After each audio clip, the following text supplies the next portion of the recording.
చూస్తేమో పవిత్ర పాపాగ్ని నది, మనం ఉండేదేమో వేంపల్లె మండలం తహసీల్దార్ గారి ఆఫీసు, ఇదేమో వేంపల్లె మేజర్ పంచాయతీ. వేంపల్లె మేజర్ పంచాయతీలో దాదాపు 40,000 మంది ప్రజలు జీవిస్తూ ఉన్నారు. ఇది ఓన్లీ పంచాయతీలోనే, చుట్టుపక్కల మళ్ళా గ్రామాలు కాకుండా. అదేమి దురదృష్టమో, అంగట్లో అన్నీ ఉన్నా అల్లు నోట్లో శని ఉంది అన్నట్లు పక్కనే పాపాగ్ని నది, కానీ వేంపల్లె మేజర్ పంచాయతీలో త్రాగునీటి సమస్య. ఇంకా మార్చిలోనే ఉన్నాం, ఇంకా ఏప్రిల్ మే మాసాలు రాలే. మార్చి నెలకే అప్పటికే త్రాగునీటి సమస్య ప్రారంభమైంది. ఇప్పటికే అనేక బోర్లు ఫెయిల్ అయిపోయినాయి. ఇంకా రాబో రోజుల్లో ఇంకా అనేక బోర్లు ఫెయిల్ అయ్యే పరిస్థితి ఉంది.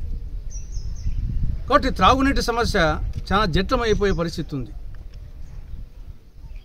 నేను ముందే చెప్పినట్లు పక్కనే పాపాగ్ని నది ఉన్నప్పటికీ ఎందుకు ఈ నీటి సమస్య ఉత్పన్నమైందంటే, పాపాగ్ని నది ఆ పక్క ఈ పక్క ఆక్రమణల కారణంగా నది వెడల్పు, నది విస్తీర్ణము తగ్గిపోయింది, కుంచుకుపోయింది.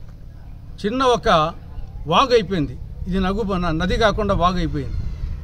ఇది సడన్గా వచ్చిందేం కాదు, కానీ అనేక సంవత్సరాలుగా ఇది జరిగిన పరిణామక్రమం. రెండవది, ఇసుక యంత్రాలతో మొత్తం వచ్చేసి 100 అడుగులు, ఇంకా అంతకన్నా 10 అడుగులు మొత్తం ఇసుకను వచ్చేసి తోడేశారు.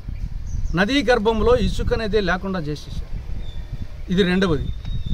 దీనికి తోడు వేంపల్లె మేజర్ పంచాయతీకి కాకుండా ఈ చుట్టుపక్కల ఉండే అన్ని గ్రామాలకు ఈ పాపాగ్ని నదీ గర్భం నుండి నీటి సరఫరా జరగాలి. కాబట్టి ఇట్లా అనేక కారణాల వల్ల కర్నూలు చావుకు అనేక కారణాలు ఉన్నట్లు వేంపల్లె మేజర్ పంచాయతీ నీటి సమస్య తీవ్రతకు ఇవన్నీ కారణాలు.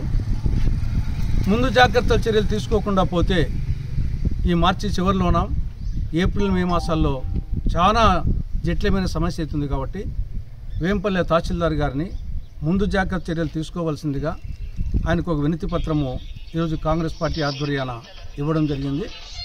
దీనికి ఇంకొక పరిష్కారం కూడా, ఈ పాపాగ్ని నదికి ఎగువ భాగాన గాలివీడి మండలంలో వెలిగల్లు రిజర్వాయర్ ఉంది. వెలిగల్లు రిజర్వాయర్లో ప్రస్తుతం నీళ్లు ఉన్నాయి. కాబట్టి ఆ రిజర్వాయర్ నుండి కొంత నదికి పాపాగ్ని నదికి నీళ్లు వదిలితే ఆ నీళ్లు ఈ పాపాగ్నిలో ప్రవహించి కొంత భూగర్భాలు పెరిగే అవకాశం ఉంటుంది.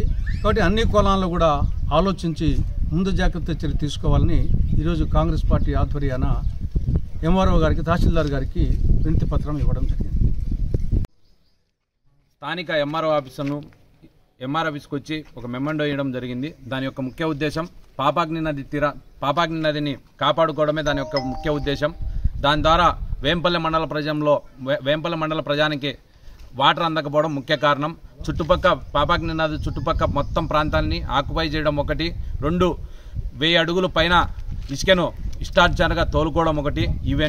వీటన్నిటినీ కూడా వాళ్ళు నిఘా పెట్టి వీటన్ని అరికట్టాలని, అదేవిధంగా వేంపల్లి అభివృద్ధికి తోడ్పడాలని ఎంఆర్ఓ గారిని తులసిరెడ్డి